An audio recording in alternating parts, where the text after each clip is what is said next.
Fala galera, eu sou o Fábio, bem-vindo ao FacNerd. Hoje eu vou falar de tudo, da crítica, o final, tudo de Um Mito de Sísifo, o dorama da Netflix. O Caderma finalmente chegou ao final e agora eu vou falar tudo pra vocês e explicar tudo que tem pra ser dito. Afinal, são 2 finais.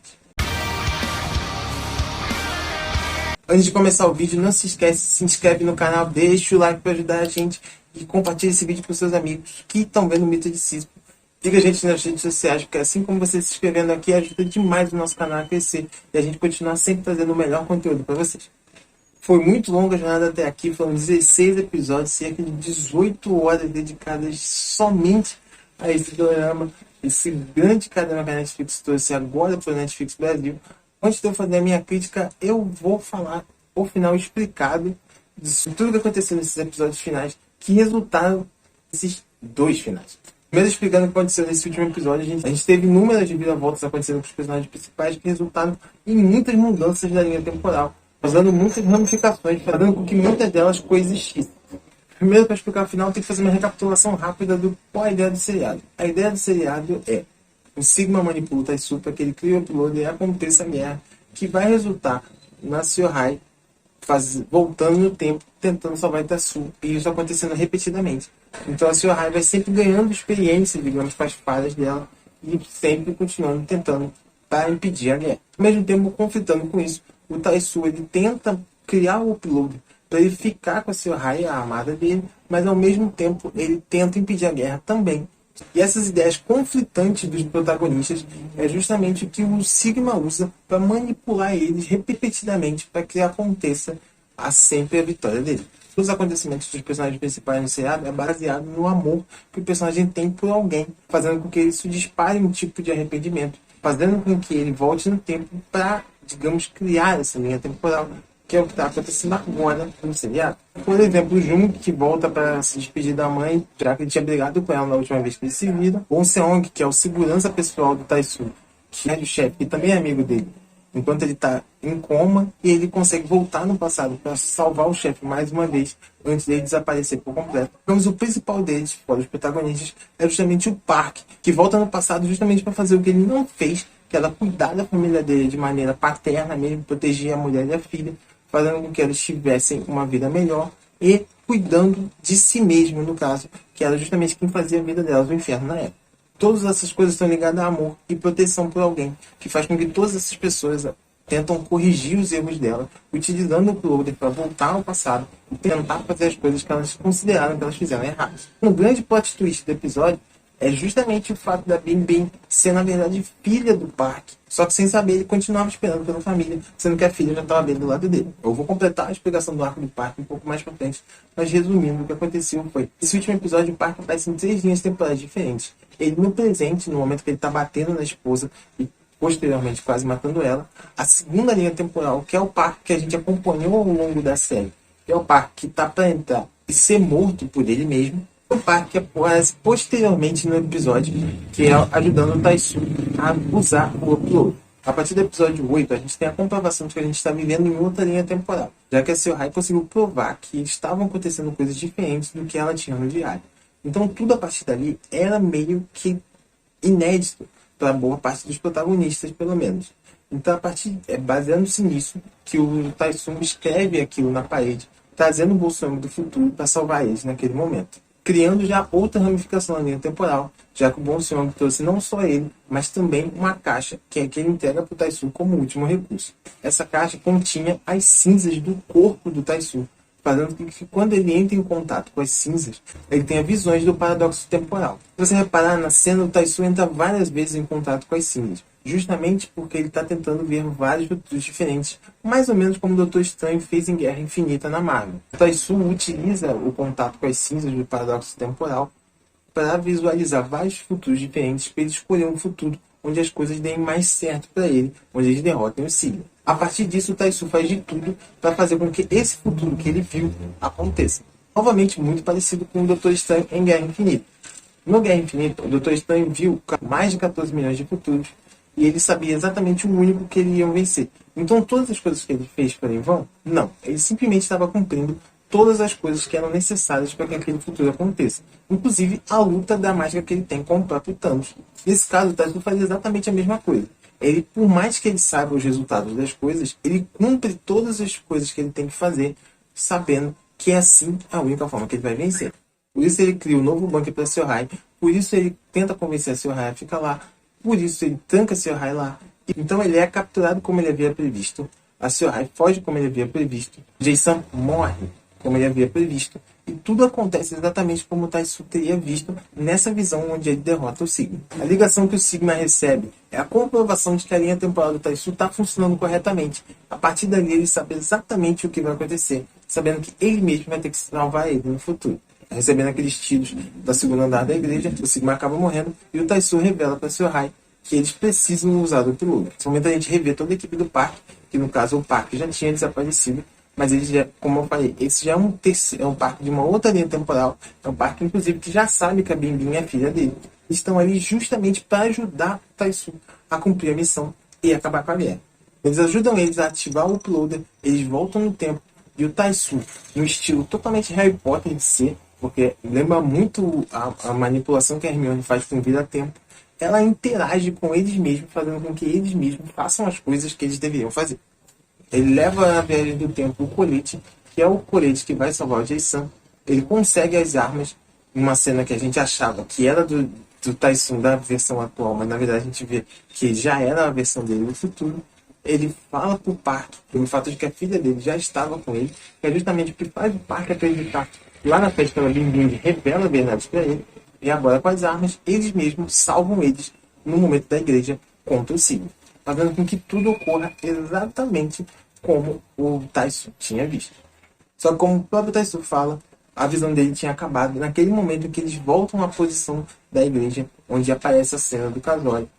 Exatamente do mesmo jeito que a gente tinha visto inúmeras vezes dentro do seriado, a cena do casamento, acontece exatamente igual, obrigando o Taisu a criar o uploader, senão ele mataria a Seorai. Só que dessa vez não é o Sigma, e sim o Ed. O Ed nutre a mesma obsessão que o Sigma tinha pelo Taisu, que é exatamente o desejo de ter as coisas que ele tem, já que ele tem muito e ele não valoriza tudo. Eles utilizam esse ódio e essa inveja que eles têm por ele, justamente para fazer com que essa cena acabe ocorrendo, ele tendo que escolher seu raio e criar o uploader. Mas apesar do paradoxo do amor que o Sigma tinha explicado para eles, de que eles sempre iam ficar presos e derrotados, porque um sempre se importava com o outro, e nunca iam ser capazes de vencer, porque um amava tanto o outro, fazendo com que eles não estivessem dispostos a se sacrificar, então resolve mudar esse fato, a linha temporal, fazendo com que a Seorai não morra, e sim ele. Então o Taisu não cria o uploader e se mata. Nesse instante, toda uma nova linha temporal é criada. As pessoas que vieram do futuro deixam de existir no presente. Afinal de contas, o upload não foi criado. Logo, as pessoas vindas do futuro não existem mais. Assim, a Coreia fica em paz. A Seorai pode crescer com os pais juntos, uma vida tranquila, sem a guerra, devido ao sacrifício do Taisu. A cena claramente meio a origem. A gente tem o Taisu conversando com a Seorai no avião, metendo a cena lá do primeiro episódio, onde a gente conhece o Taisan pela primeira vez e descobre que ele está tomando remédio justamente para não ver as pessoas mortas. Essa cena não fica clara exatamente o que acontece. Dá a entender que o Taisu, nessa linha temporal nova que aparece nessa cena, ele cria o uploader, a Seorai volta e fica com ele, o famoso Felizes para Sempre. A coisa que também pode ser extraída dessa cena é justamente o fato de que ele está tendo um delírio pelos paradoxos todos que ele teve, e ele está delirando, imaginando ela ali. Por isso, ele recusa o remédio para continuar vendo ela, já que o remédio é justamente para impedir que ele tivesse as visões. Eu acredito mais nessa segunda parte, tem um personagem de fato interage com a Seorai, dando a entender que de fato ela não está ali, mais ou menos como acontece com o Taisan no primeiro episódio. Inclusive a cena é muito parecida, com exceção do fato de que o Taisan está sentado em outra cadeira, o que muda um pouco as coisas. Na cena do primeiro episódio, o Taisan está sentado em uma poltrona no campo, sozinho, olhando para frente, onde o irmão estaria sentado. A Seorai está sentada exatamente no lugar onde o Taisan estava nessa primeira cena. Mas o Taisu está sentado no lugar duplo, do lado dela, dando a entender que sim, ela pode estar ali. Você pode acreditar em ambos os finais, o final feliz ou o final triste, mas, na verdade, nenhum desses dois finais, teoricamente, é o verdadeiro, pois tem o segundo final, como eu expliquei no thumbnail, e está aqui para você. Então a gente tem a fatídica cena pós-créditos, que a gente é surpreendido com o Sigma tranquilamente pintando no parque, pintando crianças felizes até que ele volta para casa e você vê que a casa dele é a mesma casa sombria e sinistra do Sigma do presente, o mesmo quadro da destruição do mundo e o Taisu sofrendo com sangue nos olhos. E nesse momento somos surpreendidos pelo Sigma mostrando um caderno com tudo o que ia acontecer na série, dando a entender que eles continuam presos no looping temporal, e a partir do momento que o Taisu vai recriar o uploader para rever a seu raio, novamente o Sigma vai estar aí para manipular tudo. Como eu expliquei, o outro final possível, justamente derivado dessa cena, a cena do caderninho é justamente para mostrar que tudo foi uma manipulação na nossa mente do Wonju e que tudo é uma invenção da cabeça dele de coisas que ele planeja fazer no futuro.